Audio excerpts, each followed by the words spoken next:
In 2014, 8 ambitious minds came together to launch Ethereum, but within 2 years, half would be gone. This is the untold story of how ego, ideology, and $150 million in stolen crypto tore apart the founding team. From the DAO hack that forced Ethereum to choose between code is law and human intervention, to the bitter exits of visionaries like Charles Hoskinson and Gavin Wood, we reveal the pivotal moments that fractured the original Ethereum Mafia.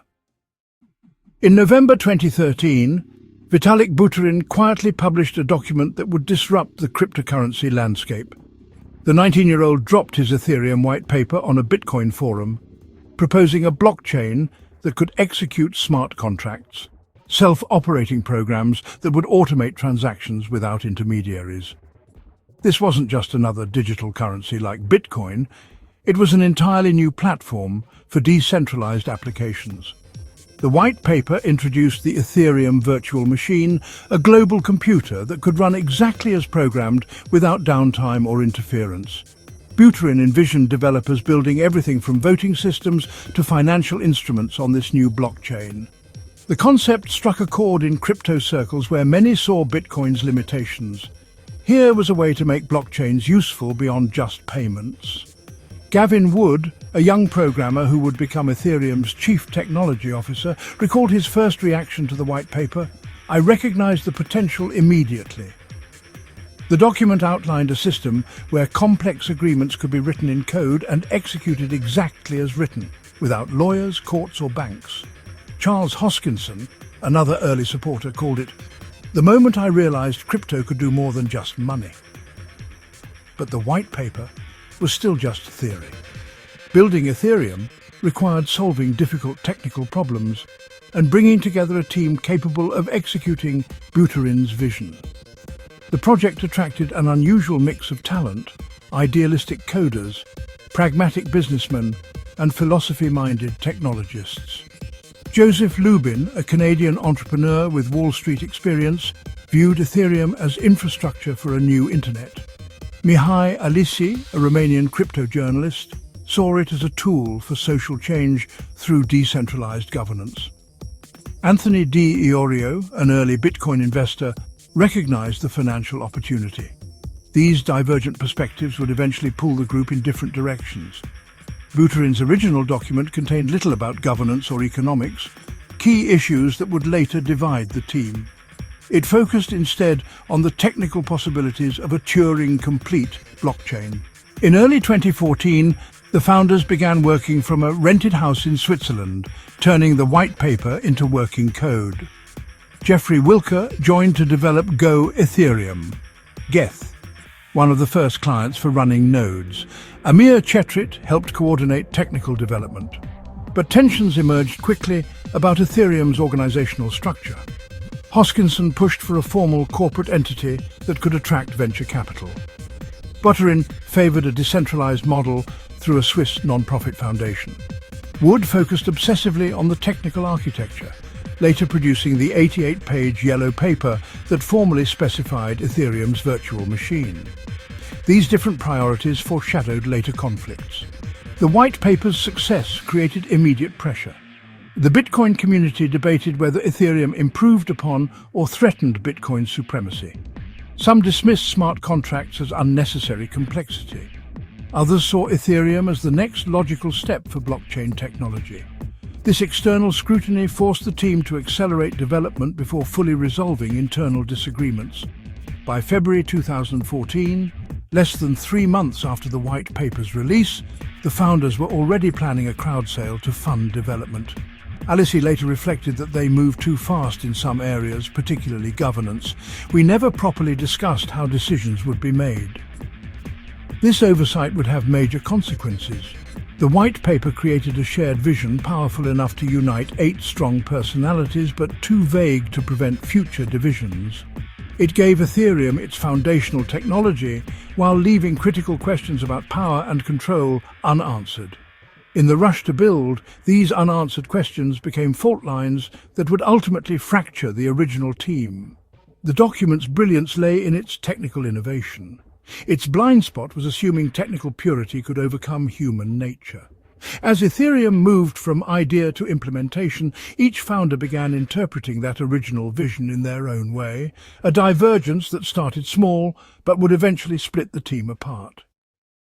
Now, Ethereum wasn't built by a single visionary working in isolation. Vitalik Buterin may have written the white paper, but the project only came to life once 7 others joined him, each representing a different corner of the crypto world. By early 2014, what had begun as a teenager's idea on a forum had transformed into a working team spread across couches, improvised workstations, and rented spaces in Switzerland. They called themselves founders, but in truth they were still figuring out what Ethereum was supposed to be. Buterin himself served as the unifying node, bringing them all into orbit around the white paper. This mixture produced energy, but also immediate strain. The project's scope was unclear, and so were the rules. Some saw Ethereum as a public utility, something that should be governed by a non-profit foundation. Others insisted it had to be built like a startup if it was to survive outside of crypto forums. The founders met in Switzerland to formalize their plan, but those first meetings often turned tense. The discussion frequently circled back to a basic question. Was Ethereum a movement or a company? Hoskinson argued strongly for the latter, pointing to venture capital as the fastest way to grow. He proposed a Delaware corporation with a CEO and board of directors, even suggesting himself for the leadership role. Wood, meanwhile, distrusted any overly business-driven approach, insisting that Ethereum's long-term health depended entirely on the soundness of its code. He funneled most of his energy into writing what would later become the Yellow Paper, the technical specification of Ethereum's virtual machine. To Wood, the project's credibility would not come from investors or PR, but from a protocol strong enough to withstand scrutiny. He bristled at Hoskinson's framing of Ethereum as a company in need of executive decision-making, preferring to think of it as a collective building shared infrastructure. These disagreements are visible in archived notes and communications from that period, where debates over governance structures consumed just as much time as coding progress. Some argued that forming a non-profit foundation would insulate Ethereum from accusations of profit-seeking and align the project with its ideals of openness. Others warned that without profit incentives, motivation and funding could dry up. Even names for the foundation were contested, with options floated and rejected before settling simply on the Ethereum Foundation, headquartered in Zug, Switzerland. The eventual consensus leaned toward Buterin's vision of a non-profit model. It was a compromise. A foundation would control development funds and steward the protocol, avoiding the perception of a company that owned the network. But this solution did not eliminate the divisions. It merely pushed them beneath the surface. Hoskinson, convinced that the non-profit structure would limit Ethereum's growth, grew more frustrated as his calls for a corporate approach were sidelined.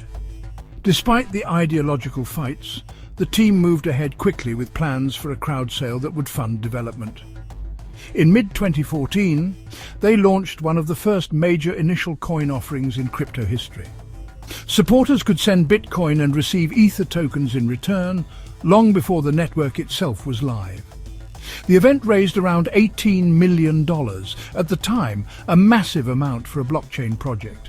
It gave the Ethereum Foundation a substantial war chest to support the fledgling ecosystem, pay developers and fund security audits. The crowd sale was proof that there was real demand for what Ethereum promised. Thousands of participants all over the world wanted a stake in the future of decentralized applications, but the fundraising success didn't erase the underlying rifts among the founders. If anything, it amplified them, since now there was real money at stake, real resources to control, and reputations tied to how those funds were managed. What united them had been the white paper's vision. What divided them was everything else required to turn that vision into reality. The decision to use a non-profit may have kept the project alive in those early months, but it also hardened fault lines between those focused on decentralization and those drawn toward building sustainable businesses. As development accelerated in the wake of the crowd sale, those tensions would stop being theoretical. They would play out publicly and, in certain cases, irreversibly change the direction of Ethereum. 6 months after Ethereum's successful crowd sale, Charles Hoskinson found himself on the outside looking in. The most business-minded of Ethereum's founders had advocated for a for-profit structure since joining the project, putting him on a collision course with Vitalik Buterin and other team members committed to decentralized ideals. By June 2014, the disagreement had escalated into an irreparable split that would remove one of Ethereum's most visible early leaders. Hoskinson's advocacy for venture capital investment became the flashpoint. Internal communications from the period show him pushing aggressively for traditional funding rounds with institutional investors. He argued in team meetings that accepting venture capital would accelerate development and provide professional oversight. Other founders resisted, wary of ceding control to outside financiers. The debate turned personal when Hoskinson allegedly threatened to resign if the team didn't pursue VC funding, according to multiple first-hand accounts from early team members. The rift went deeper than funding strategy. Hoskinson saw himself as Ethereum's natural CEO, positioning the project to enterprise clients and investors. Buterin favored a more academic, community-driven approach. Their competing visions came to a head during discussions about the Ethereum Foundation's structure. Hoskinson proposed a traditional corporate hierarchy with clear executive roles, while Buterin insisted on maintaining a flatter, more decentralized organization. Emails from May 2014 reveal mounting tensions. In one exchange, Hoskinson accused other founders of ideological purity over practical progress when they rejected his governance proposal. Buterin responded that venture capital would fundamentally alter Ethereum's DNA, according to documents reviewed during later investigations. The tone grew increasingly confrontational, with Hoskinson warning that without professional management, Ethereum risked becoming another open-source science project. The showdown occurred during a tense series of meetings in Zug, Switzerland. According to participants, Hoskinson presented a detailed business plan proposing formal executive roles for himself and others. When the majority rejected the proposal, he allegedly threatened to take his contacts and fundraising expertise elsewhere. This ultimatum reportedly convinced several founders that Hoskinson couldn't remain part of the project. What exactly precipitated Hoskinson's exit remains contested. Some accounts suggest he was formally voted out by other founders. Others claim he resigned after realizing his vision wouldn't prevail. Publicly, the Ethereum Foundation announced his departure as a mutual decision, stating both parties agreed they had different views about how to best move forward. Hoskinson didn't leave quietly. In interviews immediately following his exit, he criticized Ethereum's governance as naive and predicted growing pains would force the project to adopt more corporate structures. He reportedly attempted to recruit several Ethereum developers to join him in new ventures before his departure was finalized, further straining relations with the remaining team. Within months, Hoskinson founded IOHK, Input Output Hong Kong, a blockchain engineering company that would later develop Cardano. His new project embraced the very corporate structures Ethereum had rejected, with clear hierarchies and professional management. Cardano's technical architecture also reflected Hoskinson's critiques of Ethereum, particularly his belief that blockchain projects required more rigorous academic foundations before implementation. The aftermath revealed how deeply Hoskinson had been involved in Ethereum's early operations. His exit forced rapid reorganization of business development efforts and investor relations. Several planned partnerships reportedly stalled as contacts Hoskinson cultivated needed reassurance about Ethereum's continued viability. The foundation struggled initially to replace his connections in the financial and regulatory communities. But Ethereum's development continued largely unaffected. Technical architects like Gavin Wood and Jeffrey Wilk had always operated semi-independently from business-focused founders.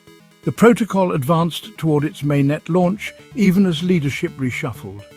This resilience demonstrated that while Hoskinson played important early roles, Ethereum's technical foundations didn't depend on any single individual. Hoskinson's departure established a pattern that would repeat with other founders. Like several who followed him, he took aspects of Ethereum's original vision and adapted them to his own philosophy through new projects. Cardano later implemented many concepts pioneered by Ethereum, but with Hoskinson's emphasis on formal verification and academic peer review, the competing blockchain became both a rival and a testament to Ethereum's influence. The split also highlighted unresolved tensions about cryptocurrency governance. Ethereum rejected traditional corporate structures, but hadn't yet developed robust alternatives. Buterin's leadership style, more first among equals than CEO, worked for technical decisions but left gaps in business strategy and organizational management. These gaps would cause more instability as Ethereum grew. Looking back, Hoskinson's exit marked Ethereum's transition from unified startup to decentralized project with competing factions. His warnings about governance challenges proved partially correct. Ethereum would later face crises that forced reconsideration of some organizational choices. But the project also demonstrated that decentralized communities could overcome leadership changes that would doom traditional companies. Within the remaining founding team, reactions varied. Some saw Hoskinson's departure as necessary to preserve Ethereum's principles. Others regretted losing his business acumen and worried about his ability to compete directly with Ethereum. Nearly all recognized they'd witnessed the first major crack in what was supposed to be a unified founding team. Hoskinson himself framed the split as inevitable, given fundamental disagreements about decentralization's practical limits. In later interviews, he characterized his Ethereum experience as valuable but flawed, saying the project often privileged ideology over real-world adoption. His subsequent career focused on what he called third-generation blockchains, learning from Ethereum's strengths and weaknesses. The Ethereum that remained after Hoskinson's departure looked different than originally envisioned. More decentralized in governance, but less connected to traditional finance, it moved forward with a mix of confidence and apprehension. The team knew they'd survived their first major crisis, but also that more challenges likely lay ahead. Other founders watched how easily Hoskinson transitioned to building competitive projects, planting seeds for their own eventual departures. Historically, Hoskinson's exit represents the first major fork in Ethereum's human capital, a precursor to the technical forks that would come later. It proved that in cryptocurrency, when visions diverge sufficiently, the solution isn't always compromise. Sometimes it's simply building something new. As debates raged about Ethereum's business strategy, Gavin Wood worked quietly on a document that would become the project's technical cornerstone. While others argued over funding and governance models, Ethereum's chief technology officer drafted the Yellow Paper, a rigorous mathematical specification of the Ethereum virtual machine. Published in April 2014, this dense 88-page document gave developers an exact blueprint for how Ethereum should operate at the protocol level. Wood approached Ethereum's design with academic precision. Where Buterin's original white paper outlined concepts in broad strokes, the Yellow Paper defined Ethereum's mechanics with mathematical notation and formal computer science terminology. It specified gas costs for operations, defined the EVM's instruction set, and established consensus rules in unambiguous terms. This level of technical rigor distinguished Ethereum from earlier blockchain projects that often prioritized ideology over engineering discipline. The Yellow Paper's production revealed Wood's unique role among the founders.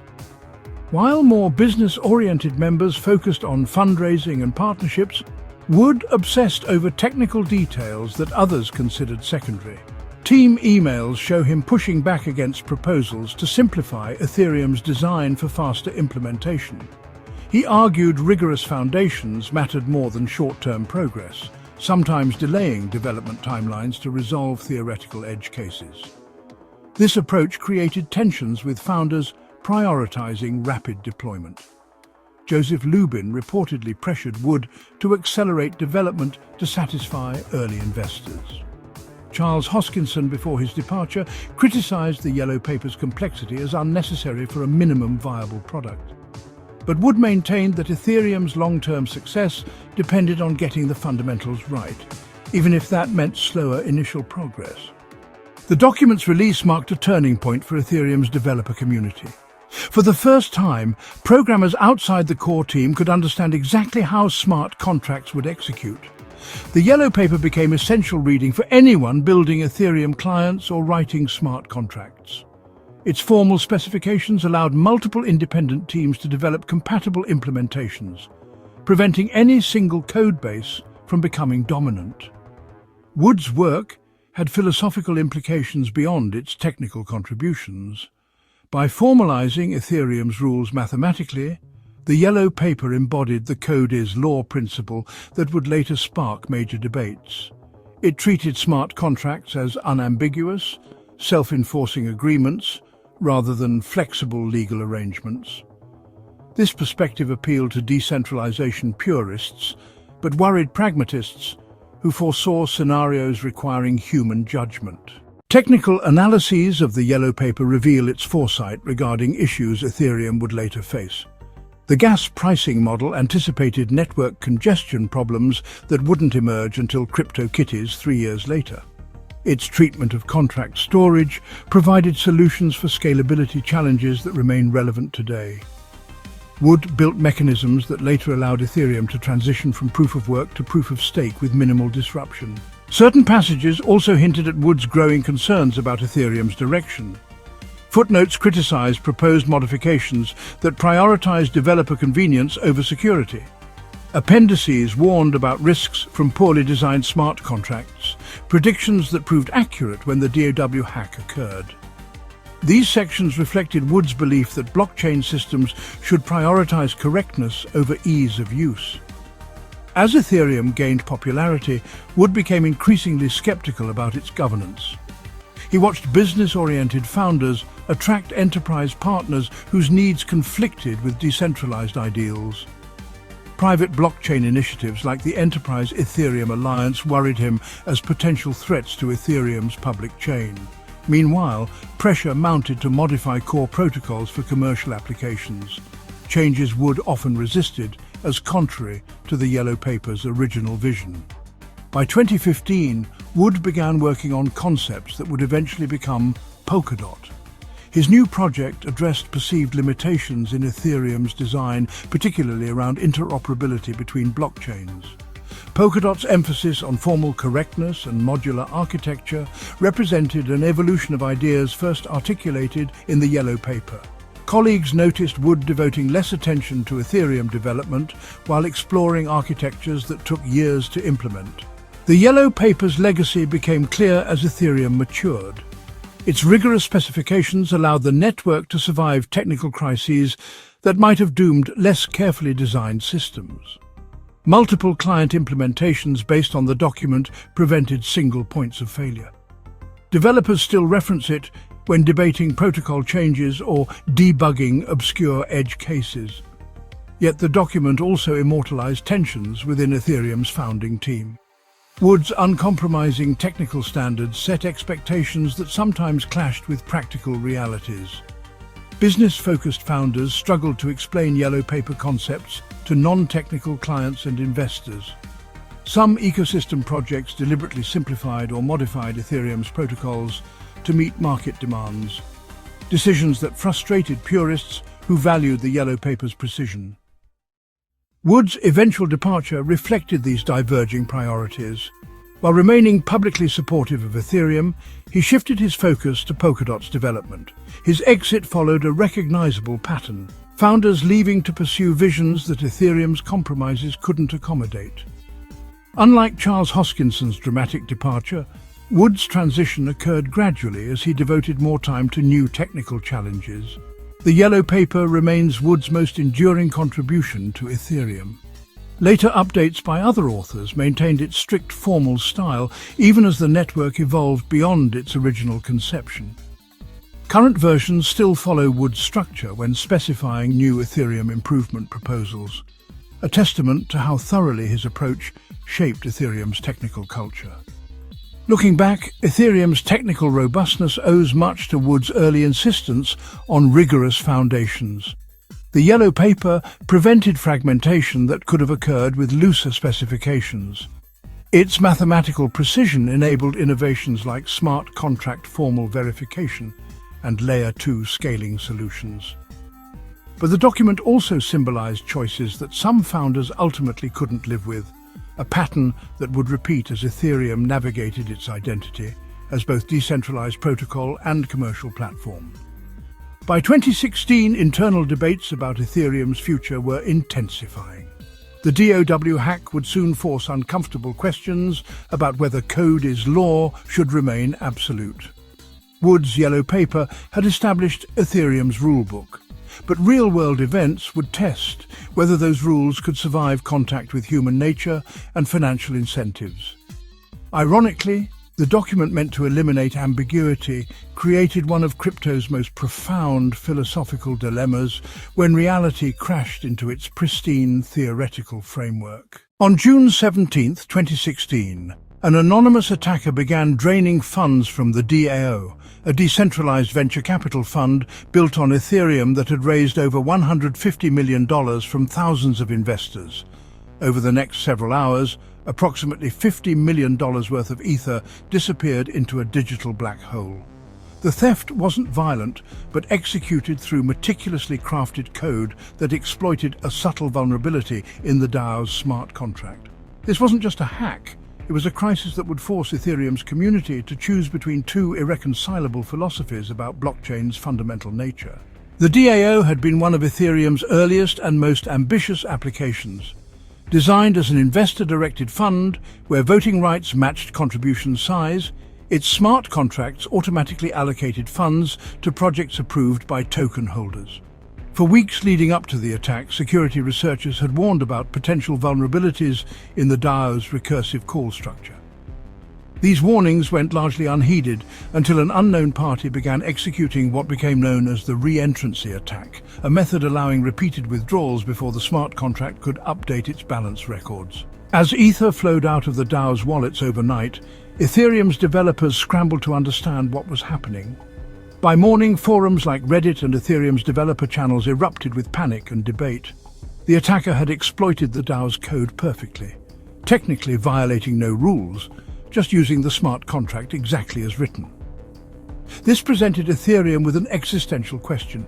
Should they respect the code is law principle and accept the theft as valid transaction, or intervene to reverse it? Vitalik Buterin initially proposed a soft fork that would blacklist the attacker's address.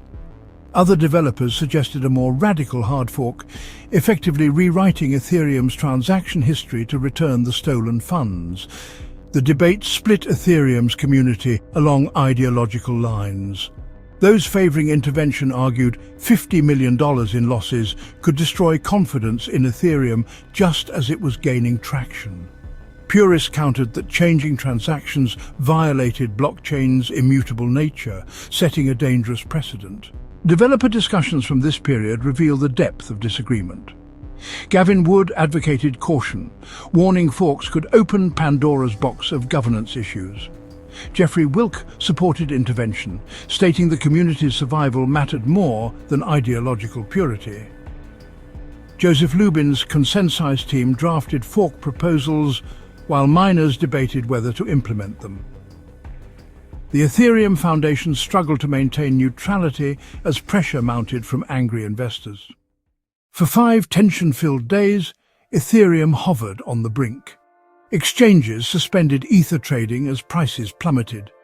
Lawyers debated whether reversing transactions constituted securities fraud. The attacker even posted an open letter claiming the withdrawal was legitimate under the DAO's rules, a technically accurate but ethically dubious position. Meanwhile, thousands of ordinary investors who had poured savings into the DAO faced total losses. On June 22nd, Buterin formally proposed a hard fork. The plan required miners to update their software to reject the attacked transactions. essentially restoring stolen funds to a recovery address. Voting commenced, with Ether holders and miners signaling support through various channels. The final tally showed approximately 85% favored the fork, a clear majority, but with significant opposition. On July 20th, at block 1,920,000, Ethereum split into two chains, ETH continuing the forked version, and ETC preserving the original immutable chain, including the attack transactions. The aftermath exposed deep fractures among Ethereum's founders. Several key figures who opposed the fork, including developers who had worked on Ethereum Classic, left the project entirely. Others criticized the fork as proof Ethereum wasn't truly decentralized if core developers could change transaction history. Proponents countered that community governance was exactly what made Ethereum resilient. Either way, the episode demonstrated how philosophical ideals fared when confronted with real financial consequences. Technical repercussions emerged quickly. The fork created logistical nightmares for exchanges and wallet providers who had to support both chains. Some decentralized applications broke when forced to operate across competing histories. More fundamentally, the event challenged assumptions about smart contract immutability. If Ethereum could rewrite history once, what prevented future interventions? This question continues influencing how developers design contracts today. The hack accelerated changes already brewing among Ethereum's leadership. Some founders grew disillusioned with the project's governance chaos. Others doubled down on enterprise-focused solutions they believed would prevent similar crises. The divisions mirrored earlier splits over centralization, but now with higher stakes. Real money had been lost, and Ethereum's response established precedents affecting its legal and technical future. Looking back, the DAO hack marked when Ethereum graduated from theoretical experiment to real-world financial platform with all the accompanying complexities. The hard fork revealed that code is law sounded better in white papers than when facing $50 million losses. It also proved Ethereum's community could coordinate effectively under pressure, even if that coordination came at the cost of ideological purity. Within 12 months of the fork, several founding team members had quietly reduced their Ethereum involvement. Some launched competing projects with different governance models. Others shifted focus to private blockchain solutions where such crises could be managed discreetly. The DAO attack didn't just test Ethereum's technology, it forced every founder to reconsider what they wanted from decentralized systems and whether Ethereum could deliver it. Ethereum Classic still exists as a minor cryptocurrency, maintaining the original chain's principles despite minimal development. ETH became the dominant fork, but always carrying the lesson that no technical system operates in a vacuum. Future debates about protocol changes, from proof-of-stake transitions to scaling solutions, would inevitably reference this defining moment when Ethereum chose pragmatism over purity. The split between ETH and ETC symbolized a deeper ideological division within crypto itself. Should blockchains function as perfect, impartial machines, or as community-governed networks adapting to real human needs? Ultimately, that was something the original 8 founders would never agree upon. The DAO hack didn't just split Ethereum's blockchain, it fractured the founding team. While Vitalik Buterin argued the hard fork was necessary to save the ecosystem, several co-founders saw it as the ultimate betrayal of Ethereum's decentralized principles. The decision to rewrite the chain's history exposed fundamental differences that would ultimately drive half the original team away from the project within a year. Gavin Wood, Ethereum's former CTO and author of its technical specification, was among the first to publicly distance himself.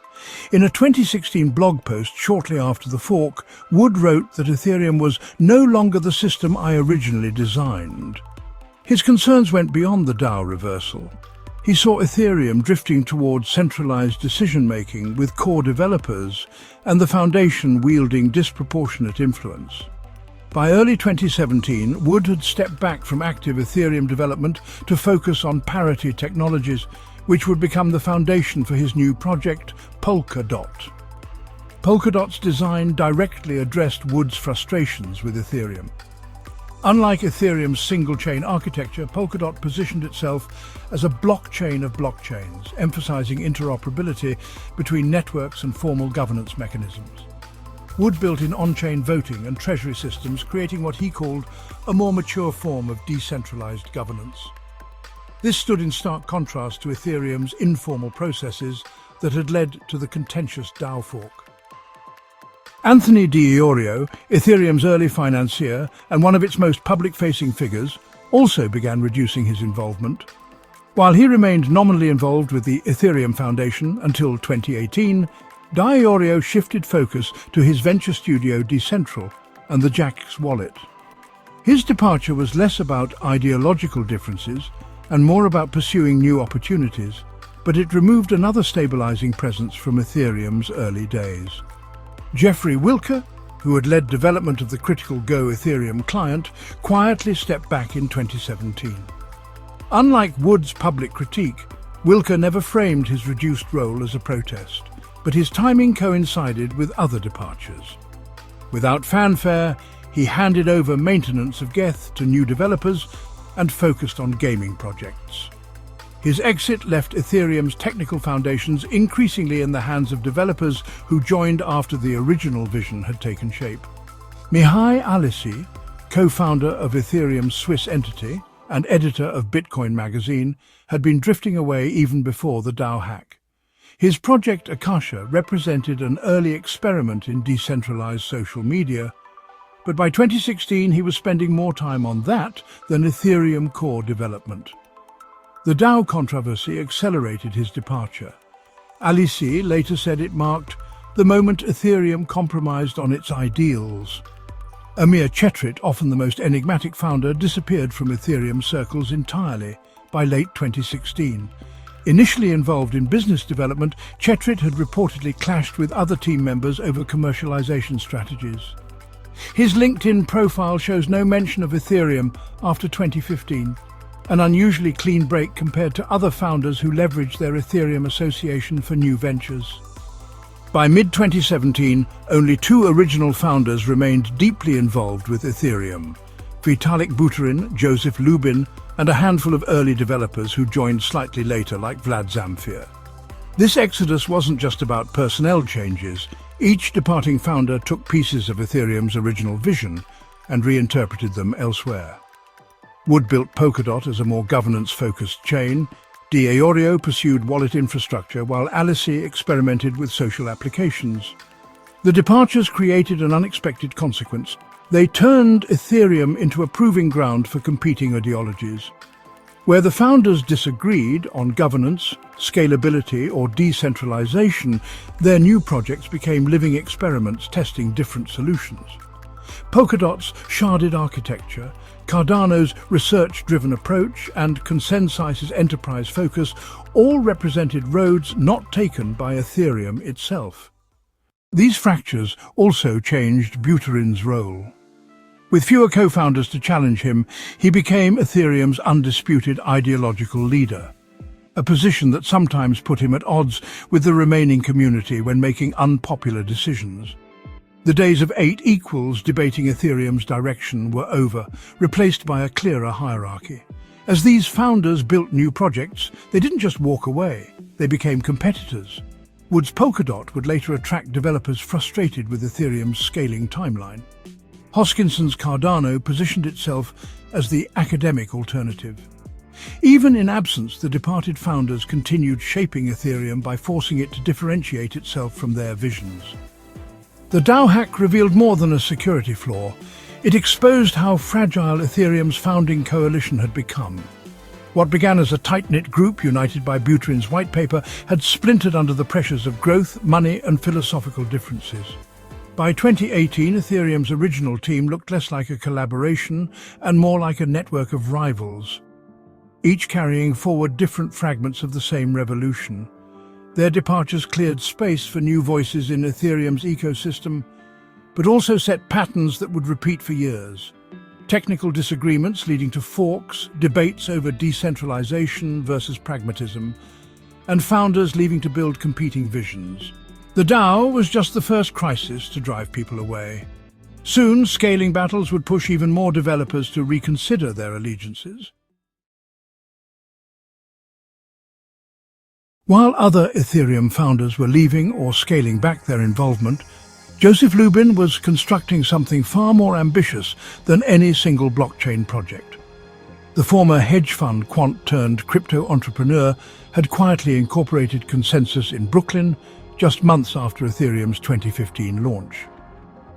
Unlike his departing co-founders who built alternative chains or exited crypto altogether, Lubin bet everything on Ethereum's ecosystem, but with a corporate structure that initially baffled the decentralized purists. Consensus began as a sprawling network of Ethereum-related ventures under one umbrella. The original model was unconventional, part software foundry, part venture studio, part consultancy. Lubin funded teams building everything from developer tools to enterprise blockchain solutions, operating what he called a mesh structure, rather than traditional hierarchies. At its peak in 2018, Consensus had over 1,200 employees across 28 countries working on more than 50 projects. This rapid expansion was fueled by Lubin's personal wealth from early Ethereum holdings. Reports suggest he invested over $100 million of his own funds during the first 3 years. The contradictions were apparent from the start. Here was a company preaching decentralization while employing hundreds and making top-down strategic decisions.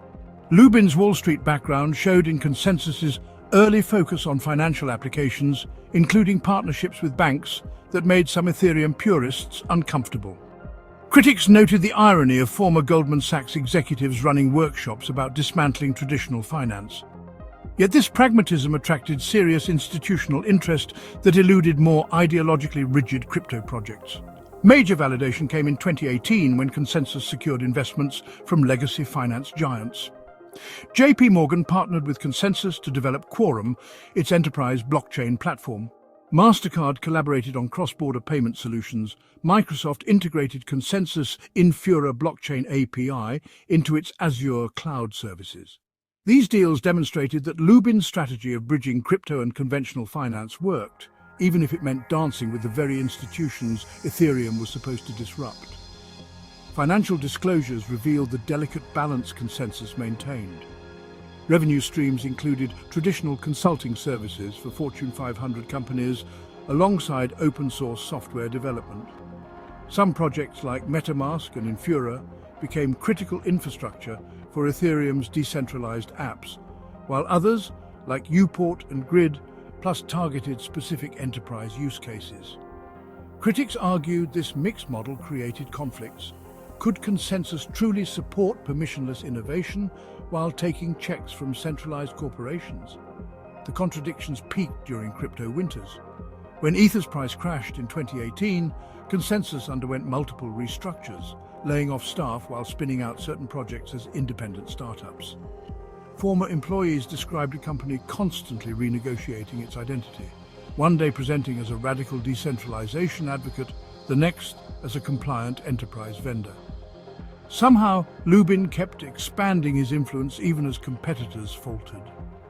By 2020, Consensus controlled key pieces of Ethereum's infrastructure, including the most widely used wallet, MetaMask, and node service, Infura. These acquisitions of core ecosystem components raised eyebrows. If decentralized networks relied on centralized companies like Consensus, wasn't that defeating the purpose? Ethereum developers debated whether Infura's dominance created a single point of failure. When MetaMask's browser extension temporarily stopped working in 2020, large portions of the Ethereum ecosystem went down with it, a stark reminder of how much power Consensus wielded. Lubin defended these tensions as necessary growing pains. In interviews, he argued decentralization was an end state, not something achievable overnight. Consensus's role, he claimed, was to bootstrap critical infrastructure until true decentralization could emerge. The company released open-source alternatives to its proprietary tools and supported community projects, but always maintained its own market-leading versions alongside them. This balancing act became more precarious as regulators took interest. Consensus established a dedicated policy division to lobby governments worldwide. while assuring crypto users it wouldn't compromise on decentralization. Some saw this as straddling incompatible worlds. Regulators demanded accountability structures antithetical to blockchain's trustless ideals. Yet Lubin's approach kept consensus legally operational in jurisdictions where competitors faced crackdowns. Financial reports showed the strategy paying off. Consensus raised $715 million in 2022 at a $7 billion valuation, with investments from HSBC and Microsoft. MetaMask surpassed 30 million monthly users, while Infura handled over 430 billion requests, making Consensus simultaneously Ethereum's most successful startup and biggest centralization risk. The company's venture arm held equity in over 150 crypto startups, creating an ecosystem-wide influence no other Ethereum founder could match. What began as Lubin's passion project now resembled a corporate empire spanning venture capital, infrastructure, and lobbying. Unlike Vitalik Buterin's focus on protocol research or Gavin Wood's technical purity pursuits, Lubin built an adaptable enterprise that thrived in multiple environments, whether crypto bull markets or regulatory crackdowns. This success came at a cost to Ethereum's original ethos. DeFi purists complained Consensus prioritized enterprise clients over community needs. Developers resented reliance on Infura's centralized nodes. Yet, alternatives struggled to match Consensus's reliability and funding, creating a paradox where decentralization required depending on centralized providers to succeed. As Ethereum matured, Consensus became both its greatest ambassador and most controversial element. Lubin proved blockchain could work with traditional institutions, but left unanswered whether doing so fundamentally changed what Ethereum was meant to be. The empire he built stood as a monument to Ethereum's real-world impact, and a reminder of how far the project had drifted from some founders' revolutionary ideals. This tension would only grow as Ethereum itself faced the technical limitations threatening its dominance. While Lubin focused on enterprise adoption, the network's scaling crisis was becoming impossible to ignore, setting the stage for another defining Ethereum moment. In late 2017, a game about digital cats revealed just how fragile Ethereum's infrastructure really was. CryptoKitties, a seemingly simple NFT game where users could buy, breed and trade unique cartoon felines, went viral that November. Within weeks, it accounted for over 25% of all Ethereum network traffic. The surge overwhelmed the blockchain, causing transaction backlogs that sometimes exceeded 30,000 unprocessed requests. Average gas fees skyrocketed from a few cents to over $5 per transaction, making small purchases economically unviable. Network data from the period shows the extent of the congestion. Before CryptoKitties, Ethereum processed about 1.5 transactions per second. The game's popularity pushed pending transactions to over 15,000 at peak times, with confirmation times stretching to several hours. Some users reported paying $100 fees just to breed virtual cats, a situation that mocked Ethereum's claims of being the world's decentralized computer. The crisis exposed fundamental limitations in Ethereum's architecture that critics had warned about for years. The CryptoKitties phenomenon forced Ethereum's community to confront hard truths about scalability. Vitalik Buterin had long cautioned that Ethereum 1.0 couldn't handle mass adoption without significant upgrades. Now the evidence was undeniable. Simple gaming activity could cripple the network. Developers split into competing factions over how to respond. Some pushed for immediate Layer 2 solutions like state channels or sidechains. Others argued only a fundamental protocol change, what would become Ethereum 2.0, could provide lasting relief. Technical debates erupted across forums and developer calls. Advocates for Layer 2 scaling pointed to Bitcoin's Lightning Network as proof that off-chain solutions could work. They proposed similar systems where most transactions would occur outside the main Ethereum chain, settling periodically. Opponents countered that these were stopgap measures that complicated development without solving underlying limitations. The Ethereum Improvement Proposal (EIP) process saw a flurry of competing ideas, from adjusting gas limits to implementing new virtual machine architectures. Transaction logs reveal how the network deteriorated during peak CryptoKitties activity. Blocks consistently hit the then gas limit of 8 million gas, leaving thousands of transactions stuck in mempools. Ordinary Ethereum users suddenly found themselves priced out of the network they helped build. Decentralized apps saw sharp drops in activity as fees made microtransactions impossible. The situation became so severe that CryptoKitties' own developers urged users to stop breeding cats temporarily to ease congestion. The crisis exposed deeper structural issues with Ethereum's design. Its single-threaded execution model processed transactions sequentially rather than in parallel. Smart contracts requiring multiple operations consumed disproportionate resources. These inefficiencies mattered little during quiet periods, but became critical under load. Suddenly, everyone from DeFi developers to enterprise users realized Ethereum couldn't scale under its current architecture, not for global adoption, not even for a cartoon cat game. Responses from Ethereum's leadership varied. Buterin accelerated planning for Ethereum 2.0 sharding architecture, which would split the blockchain into multiple parallel chains. Joseph Lubin's consensus focused on enterprise solutions using private sidechains. Independent developers rolled out competing Layer 2 solutions like Plasma and state channels. The lack of coordinated response frustrated businesses trying to build on Ethereum, many of which paused development until scalability solutions matured.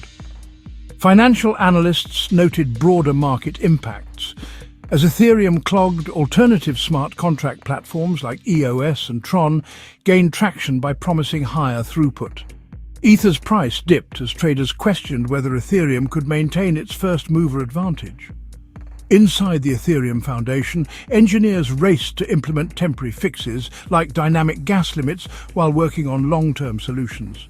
The CryptoKitties crisis became a rallying cry for change across the ecosystem. By early 2018, developments coalesced around two tracks. Short-term improvements like the Constantinople hard fork aimed to slightly improve efficiency. Long-term roadmaps solidified for Ethereum 2.0 proof-of-stake and sharding upgrades. Meanwhile, Layer 2 solutions began gaining developer mindshare. Roll-ups in particular emerged as promising stopgap measure. The community gradually accepted that scaling would require solutions at multiple levels of the stack. The CryptoKitties episode marked a turning point in Ethereum's maturity. Before late 2017, scaling issues were theoretical concerns debated in technical papers. Afterward, they became urgent business problems with real financial consequences. Projects building on Ethereum started incorporating exit strategies in case scaling stalled. Investors scrutinized roadmaps more carefully, punishing projects without credible scaling plans. Interestingly, the crisis also proved Ethereum's resilience. Despite crippling congestion, the network never failed entirely. Transactions eventually processed given enough time and fees. This showed Ethereum's base layer worked as designed, even if that design was inadequate for mass adoption. The broader ecosystem adapted quickly, with wallets and exchanges implementing better fee estimation tools to help users navigate the chaos. Looking back, CryptoKitties served as an unintentional stress test no developer could have anticipated. It demonstrated Ethereum's vulnerabilities years before decentralized finance and NFTs exploded into mainstream consciousness. Debug logs and network metrics from that period became essential references for teams developing scaling solutions. The temporary collapse under a cartoon cat's game may have saved Ethereum from later collapsing under more consequential loads. The scaling debate triggered by CryptoKitties never fully resolved. Even after Ethereum's transition to proof-of-stake and rollout of Layer 2 networks, questions remained about whether these solutions could handle global-scale adoption. What changed was Ethereum's willingness to confront its limitations publicly rather than dismiss them as future problems. The crisis forced structural changes that would define Ethereum's evolution for years to come. As developers worked on scaling solutions, another challenge emerged, balancing this technical work with growing enterprise interest. Companies that had dismissed Ethereum as a toy during the CryptoKitties episode began taking notice as improvements took shape. Major corporations saw potential beyond the hype cycles, setting up internal blockchain teams to explore applications. However, this enterprise attention would create its own tensions within Ethereum's community. In February 2017, a consortium of Fortune 500 companies and blockchain startups announced the Enterprise Ethereum Alliance, EEA, marking corporate America's most significant embrace of Ethereum technology.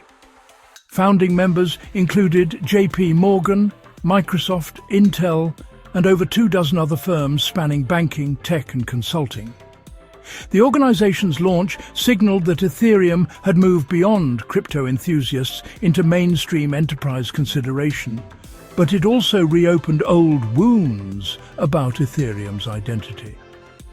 The EEA proposed using modified versions of Ethereum for private business networks. These permissioned blockchains would allow companies to share data securely without exposing sensitive information on Ethereum's public mainnet. Microsoft contributed code for private chain implementations on Azure. JP Morgan developed Quorum, an enterprise-grade Ethereum fork with privacy features for financial transactions. For traditional corporations hesitant about public blockchains, these adaptations made Ethereum palatable. Reactions within Ethereum's community split sharply. Vitalik Buterin offered cautious support, arguing enterprise adoption could drive broader Ethereum acceptance. Joseph Lubin's consensus became deeply involved, seeing the EEA as crucial for real-world adoption. But other founders and developers viewed private chains as antithetical to Ethereum's decentralized ethos. Gavin Wood, who had left Ethereum months earlier, publicly criticized the approach as creating walled gardens that undermined blockchain's core value propositions. Membership numbers told their own story. Within 9 months, the EEA grew to over 150 organizations, including BP, Credit Suisse, and Toyota. Each new corporate logo validated Ethereum's technical credibility while amplifying concerns about mission drift. The alliance's technical roadmap increasingly diverged from Ethereum's public chain development, focusing on features like enhanced privacy and higher throughput that enterprises demanded. Internal Ethereum Foundation emails from this period reveal tension. Some developers worried corporate priorities would distort Ethereum's development roadmap. Others argued enterprise involvement brought critical resources and talent to the ecosystem. The foundation ultimately maintained an arm's-length relationship with the EEA, supportive but not officially affiliated. This compromise satisfied nobody completely. Technical impacts became apparent as EEA members influenced Ethereum's direction. Corporate requirements drove development of privacy enhancements like zero-knowledge proofs and secure multi-party computation. Enterprise demands for reliability improved client software stabilization. Some of these innovations eventually benefited the public Ethereum chain, while others remained confined to private implementations. Financial analysts noted the peculiar dynamic developing. Public Ethereum's market capitalization soared on enterprise interest, even as most EEA activity occurred on private chains that didn't use Ether or Ethereum's public network. Companies valued Ethereum's technology while largely avoiding its cryptocurrency economics. This disconnect would characterize enterprise blockchain adoption for years.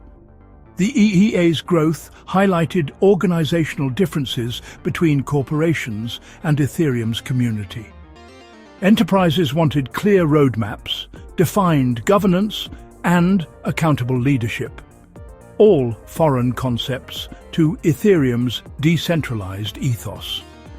Meeting minutes show frequent clashes over intellectual property policies, standardization processes, and decision-making timelines. Traditional businesses struggled with Ethereum's open-source culture. By 2018, the EEA's activities revealed an uncomfortable truth. Enterprises liked Ethereum's technology far more than its philosophy. Surveys showed members primarily valued efficiency gains rather than decentralization benefits. Many implemented blockchain solely for internal processes without any cryptocurrency component. This instrumental approach dismayed Ethereum purists who saw decentralization as non-negotiable. Production deployments told a similar story. JP Morgan's Interbank Information Network, later rebranded Link, processed international payments on a permissioned Ethereum variant. Microsoft's Azure blockchain service offered private chain tools to corporate clients.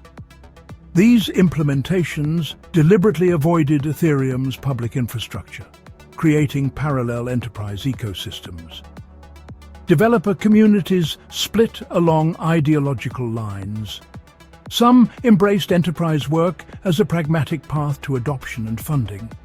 Others dismissed private chains as irrelevant to Ethereum's mission of building a decentralized web.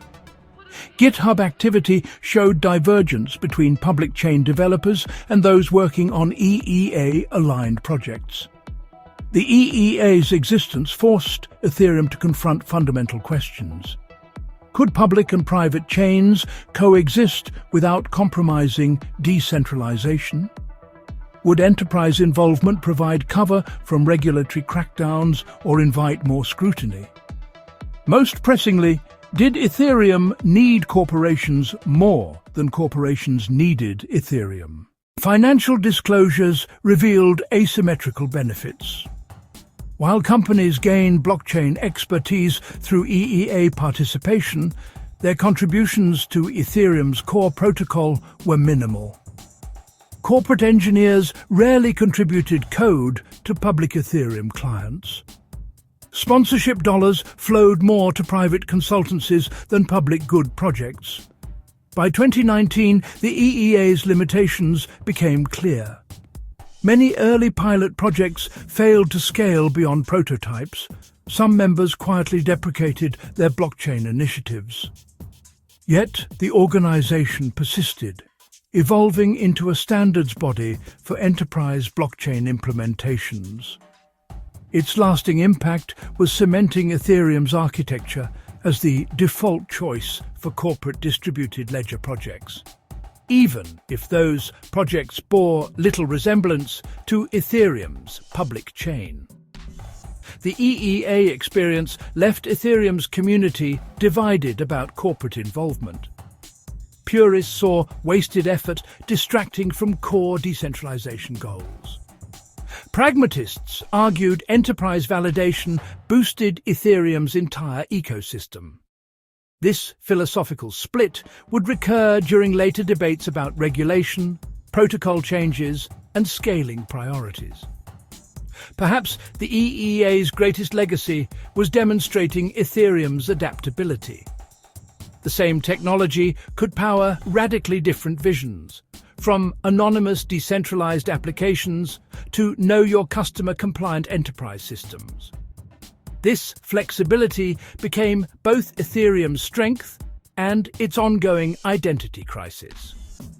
As the EEA's membership stabilized around 200 organizations, Ethereum faced more immediate technical challenges. The CryptoKitties congestion had exposed scaling limitations that affected both public chains and enterprise implementations. Corporations might tolerate private networks today, but would they stick around if Ethereum couldn't handle larger workloads? Solving this problem required upgrades that would test Ethereum's technical capabilities and governance processes. While Ethereum's more vocal founders engaged in public battles over governance and ideology, Jeffrey Wilker worked silently on the infrastructure that kept the network alive. The Dutch software engineer took responsibility for Go Ethereum, Geth, in 2014.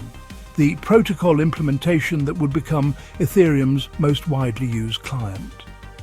Unlike Charles Hoskinson's dramatic exit or Gavin Wood's philosophical critiques, Wilke avoided the spotlight, focusing instead on the unglamorous work of maintaining Ethereum's digital plumbing. Geth represented more than just another software project. As Ethereum's original Golang implementation, it processed transactions, executed smart contracts, and synchronized the blockchain across thousands of nodes worldwide. Developer activity logs show Wilke contributing over 60% of Geth's early code himself, often pulling all-nighters to fix critical bugs before network upgrades. His pragmatic approach emphasized reliability over ideology, a perspective that sometimes put him at odds with Ethereum's more dogmatic contributors. Internal communications reveal subtle tensions between Wilke and other founders. During debates about Ethereum's technical direction, he frequently advocated for stability over innovation. When Vitalik Buterin proposed complex new features, Wilke often pushed back, arguing core infrastructure needed to just work before adding experimental capabilities. This friction reflected fundamental differences in priorities. While Buterin thought architecturally about Ethereum's future, Wilke focused on keeping the present system operational. The 2016 DAO hack crisis tested Wilke's philosophy. As panic spread through Ethereum's community, he maintained Geth's stability while others debated whether to implement a controversial hard fork. Network performance metrics show Geth nodes remained operational throughout the crisis, processing transactions even as the governance controversy raged. Wilke later acknowledged implementing the contentious fork reluctantly, telling colleagues it violated his engineering principles, but was necessary to save Ethereum's ecosystem. Technical documents from this period highlight Geth's critical role.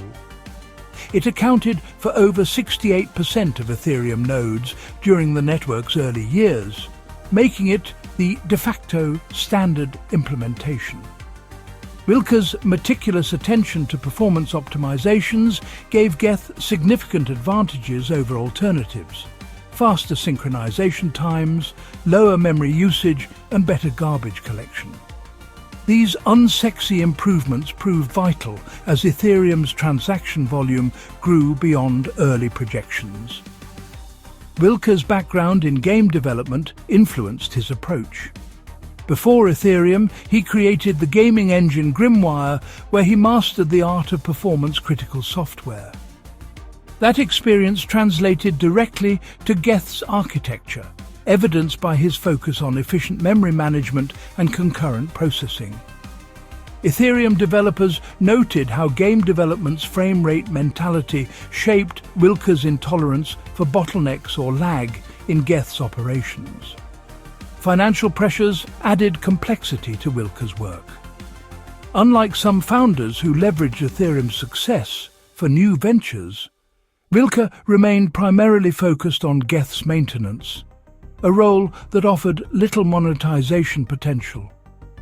Colleagues recall him resisting attempts to commercialize or gatekeep Geth, insisting it remain freely available as public infrastructure.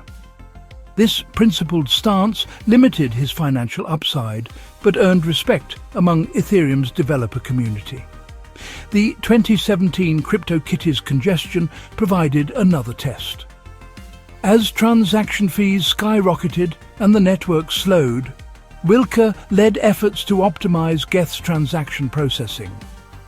Code commits show him implementing critical gas calculation improvements that helped ease bottlenecks. Unlike those advocating radical protocol changes, Wilke focused on incremental enhancements to sustain Ethereum through its scaling crisis. By 2018, signs emerged that Wilke was reducing his Ethereum involvement.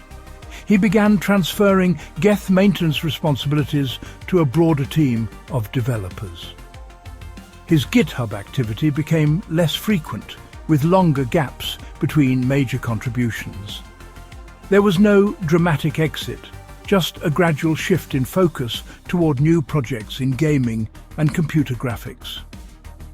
Vilchi's departure timeline remains unclear because he never formally announced it.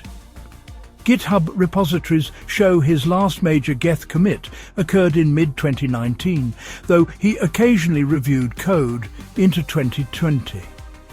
Unlike other exiting founders, he didn't launch a competing blockchain or criticize Ethereum's direction. His LinkedIn profile simply lists former Ethereum core developer without elaboration. The technical legacy Vilka left speaks louder than any public statement. Geth remains Ethereum's dominant client software, now maintained by a diverse team of contributors. Its architecture still reflects Vilka's original design principles, particularly the emphasis on performance and stability. Many core optimizations he implemented years ago continue benefiting Ethereum today as it handles exponentially larger workloads. Comparisons with other founders highlight Vilka's uniqueness. While Hoskinson built Cardano and Wood created Polkadot, Vilka never attempted to improve on Ethereum through a new blockchain. While Lubin constructed the consensus empire, Vilka avoided the business side entirely. His commitment remained technical rather than ideological or financial throughout Ethereum's turbulent early years. Ethereum's developer community took note of this dedication. The Ethereum Foundation awarded Vilka a Lifetime Achievement-type recognition in 2021, years after his active involvement ended.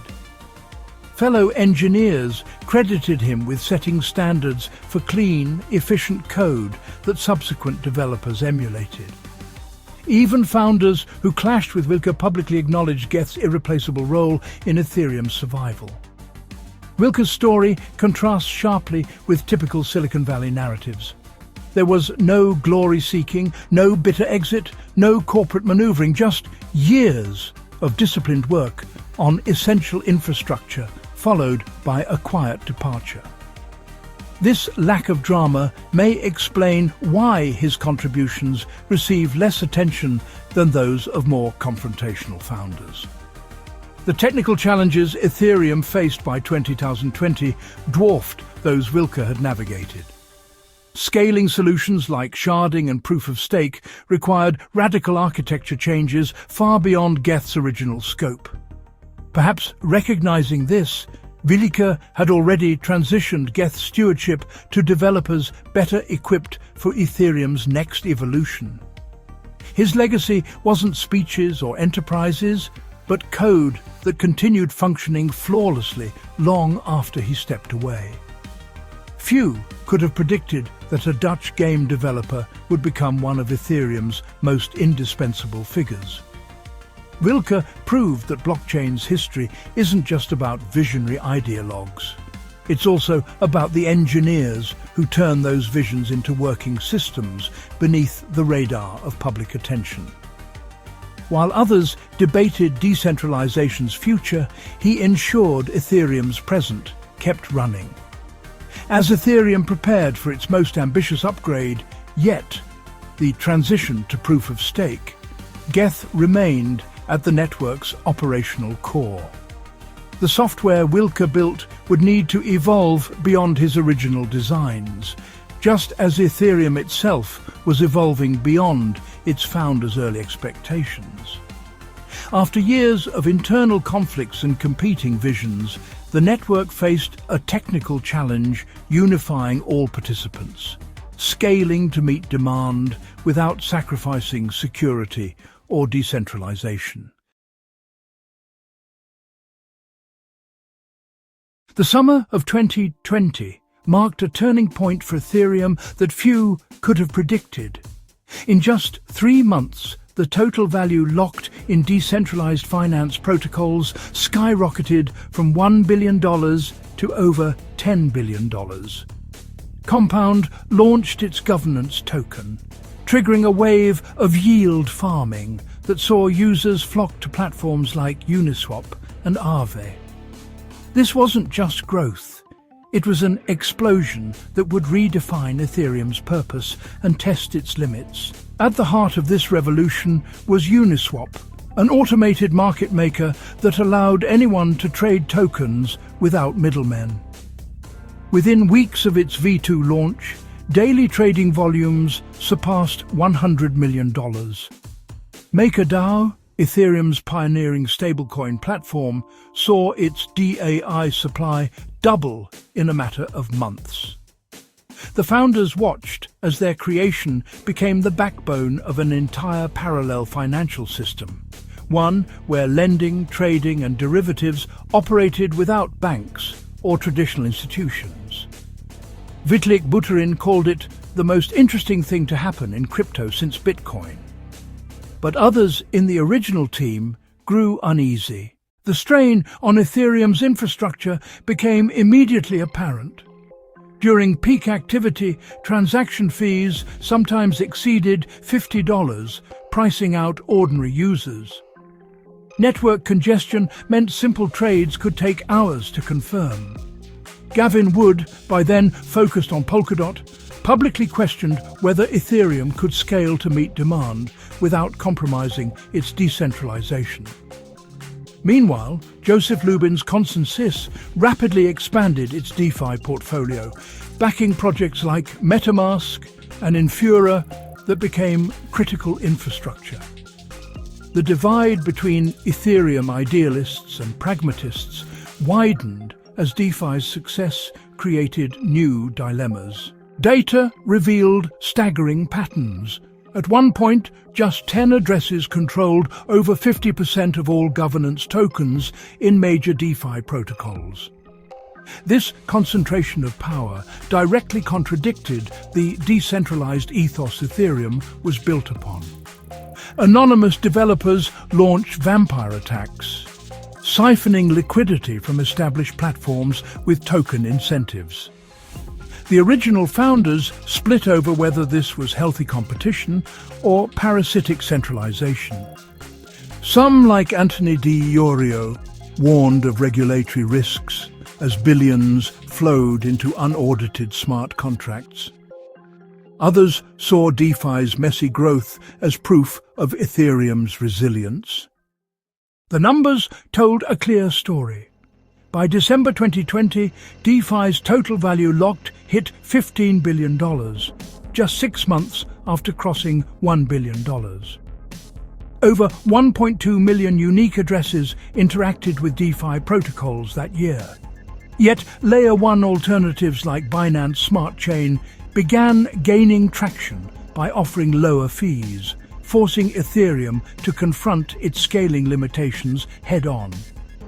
Vitalik's long-promised shift to proof-of-stake and sharding suddenly wasn't just philosophical. It became existential.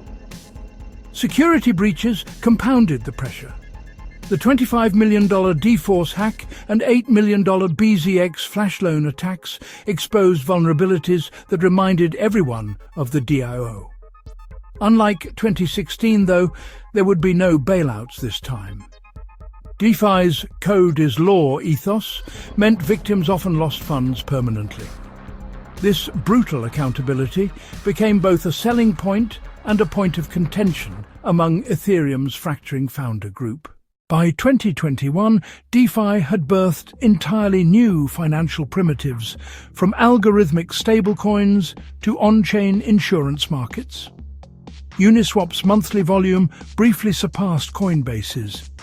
Yet, for all its success, the ecosystem's dependence on centralized elements, from stablecoin issuers to infrastructure providers, left Ethereum at a crossroads.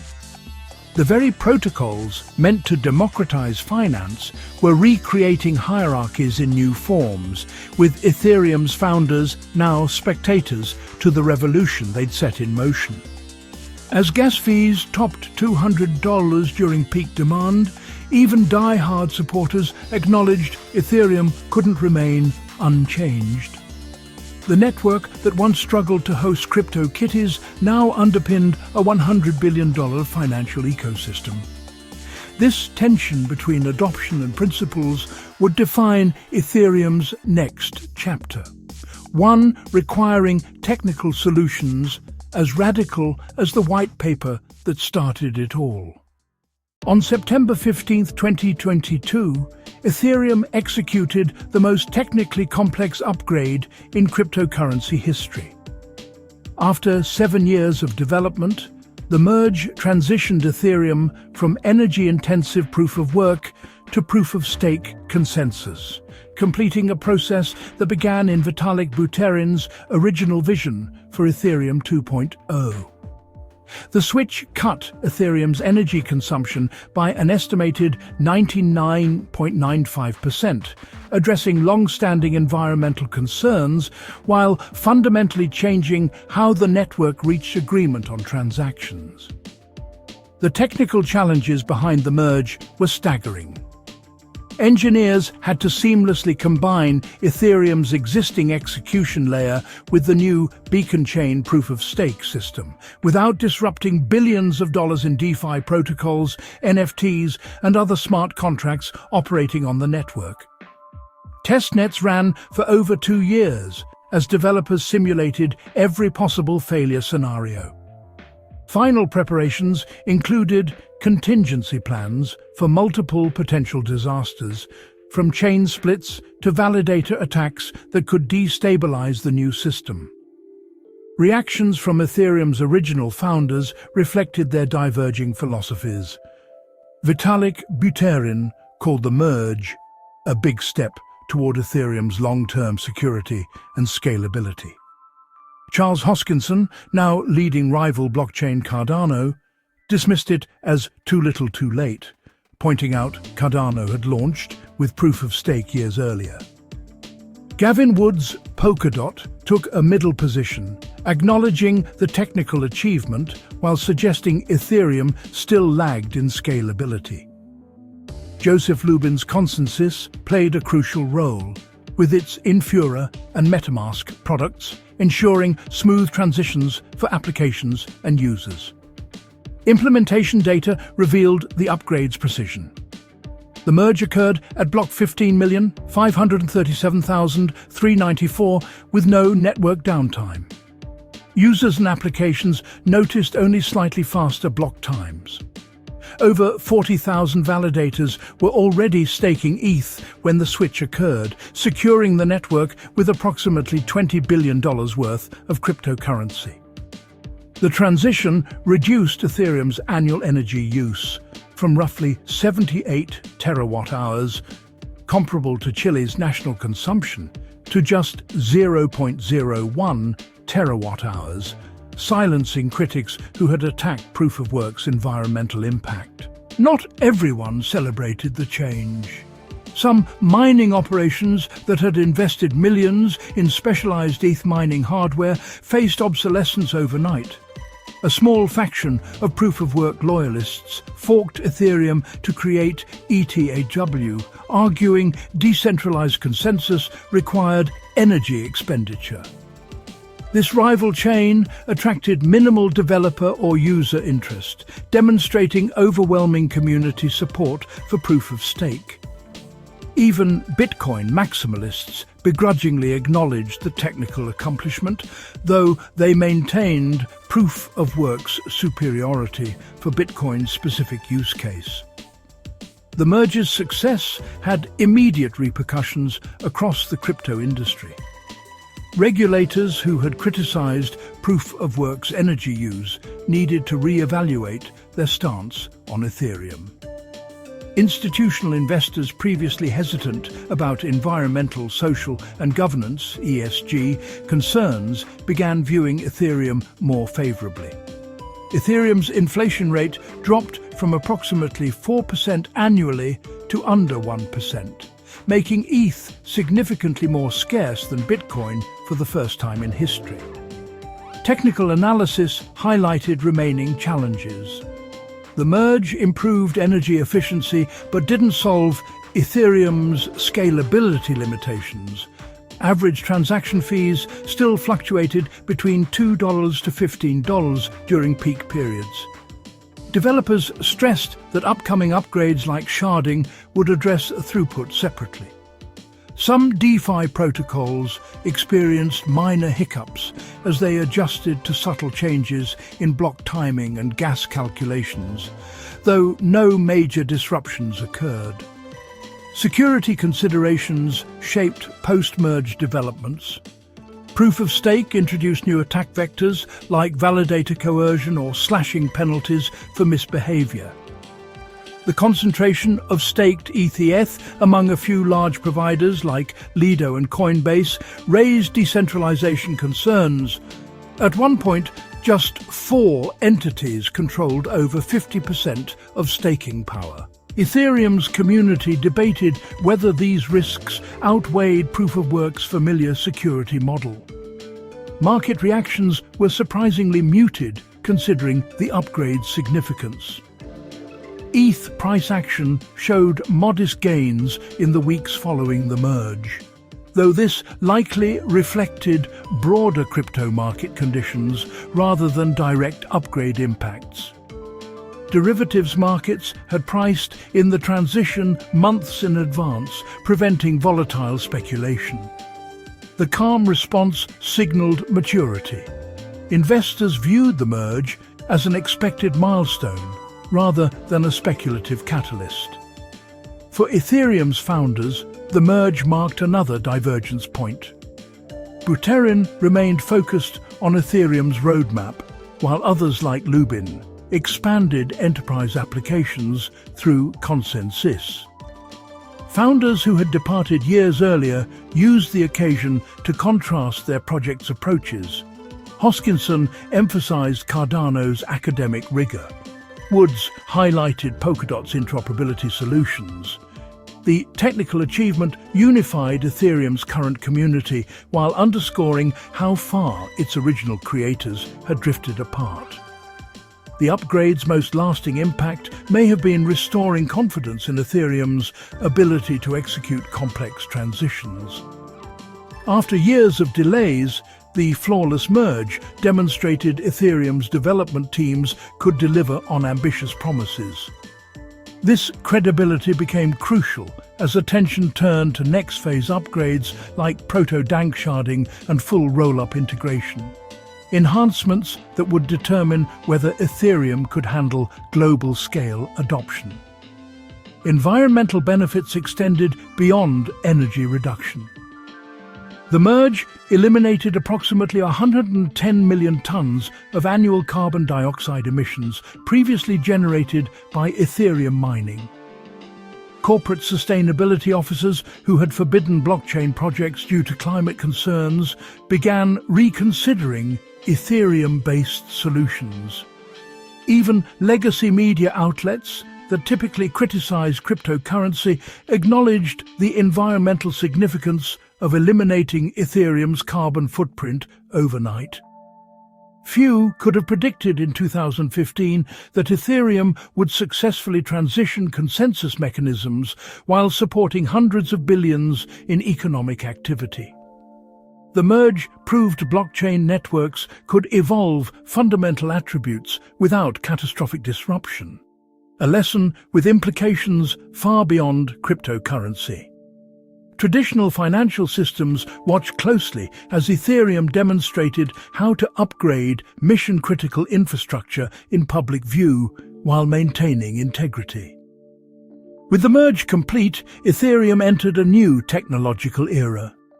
The founding cohort that launched Ethereum in 2015 had scattered across competing visions, but their shared legacy lived on in the network's continued evolution. Technical debates that once played out in Zurich meeting rooms now unfolded across a global community of developers, investors, and users, all shaping Ethereum's future in ways its creators could never have predicted. Attention now turned squarely to scalability as Ethereum faced its next great challenge: building infrastructure capable of supporting mainstream adoption while preserving decentralization. The completion of one ambitious roadmap only revealed the scale of work still ahead. After revolutionizing finance with DeFi and transforming digital ownership with NFTs, Ethereum's greatest tests might still lie ahead. Nearly a decade after Vitalik Buterin's white paper outlined a decentralized world computer, that vision remained incomplete, but suddenly proving possible what skeptics had dismissed as impractical. The merge didn't just change how Ethereum worked. It demonstrated that blockchain systems could reinvent themselves without starting over. This lesson would define crypto's next chapter as other projects faced their own moments of reinvention. A decade after Ethereum's launch, the 8 founders have scattered across crypto's landscape, each carrying fragments of Ethereum's original vision into wildly different directions. Today, their individual pursuits reveal how those early philosophical fractures became fully realized alternative futures for blockchain technology. Where Vitalik Buterin remains Ethereum's steward through its technical evolutions, others have built competing ecosystems that challenge Ethereum's dominance while borrowing from its innovations. Charles Hoskinson's Cardano now ranks among the top 10 cryptocurrencies by market cap, valued at over $15 billion at its peak. His departure over for-profit versus non-profit debates manifested in a research-driven blockchain that trades Ethereum's rapid iteration for academic rigor. Cardano's slow, peer-reviewed approach directly counters Vitalik's preference for practical experimentation, proving Hoskinson's willingness to chart his own course regardless of industry trends. His vocal critiques of Ethereum's leadership decisions continue to fuel one of crypto's most public rivalries. Gavin Wood took Ethereum's technical foundations further with Polkadot, creating a $7 billion ecosystem focused on his original specialty, interoperability. Where Ethereum struggles with scaling, Polkadot's parachain architecture enables specialized blockchains to communicate seamlessly, addressing precisely the limitations Wood encountered while coding Ethereum's early versions. His Web3 foundation has become a breeding ground for experimental protocols, maintaining the hacker ethos that first drew him to Ethereum while abandoning its governance constraints. Polkadot's emphasis on formal governance structures contrasts sharply with Ethereum's organic development process, reflecting Wood's belief in coded constitutions over community consensus. Joseph Lubin's Consensus became crypto's first enterprise juggernaut, with tentacles extending from MetaMask's 30 million users to Infura's back-end infrastructure powering most Ethereum applications. Valued at $7 billion in recent funding rounds, his venture studio embodies the corporate embrace that once alarmed Ethereum's purists. Yet Lubin secured what others couldn't: endorsements from JP Morgan, MasterCard, and the World Economic Forum, proving blockchain's viability beyond ideological circles. His tightrope walk between decentralization dogma and real-world adoption illustrates Ethereum's central tension made manifest, building decentralized systems that nonetheless interface with traditional power structures. The quieter founders carved equally distinctive paths. Anthony Di Iorio shifted from early Ethereum financing to founding Decentral, a blockchain incubator, before abruptly leaving crypto in 2021, citing safety concerns, only to resurface with projects blending blockchain with renewable energy. Jeffrey Wilker stepped back from Go Ethereum development to focus on gaming startup Grimoire, applying blockchain mechanics without the ideological baggage. Mihai Alisia's Akasha Foundation explores decentralized social networks, staying true to his original cypherpunk ideals while avoiding the limelight. Only Amir Chetrit remains an enigma, briefly involved with R3 Corda before vanishing from public view, his current endeavors unknown even to former collaborators. These branching paths reveal an unexpected truth. Ethereum succeeded not by maintaining cohesion, but by shattering into fragments that collectively pushed blockchain adoption forward. The founders' ventures now represent competing visions for Web3's future. Polkadot's interoperability, Cardano's academic rigor, Consensus enterprise bridges, with Ethereum serving as the unstable nucleus they all orbit. Their combined market influence exceeds Ethereum's $400 billion valuation peak, proving no single chain could contain their collective ambition. The fractures began as personality clashes, but hardened into technological forks, defining crypto's entire landscape. Every Layer 1 blockchain today bears traces of Ethereum's early debates, whether through technical designs that fix perceived Ethereum flaws or governance models that avoid its pitfalls. Even Bitcoin maximalists concede Ethereum's alumni reshaped cryptocurrency's trajectory more profoundly than white papers alone ever could. What remains unresolved is whether this diaspora represents healthy diversification or dangerous fragmentation. The same forces that propelled these founders outward now strain Ethereum's ecosystem, developers and users constantly weighing loyalty against functionality across competing chains. Their legacy isn't just technical architecture, but a demonstrated willingness to walk away when principles collide with practicalities.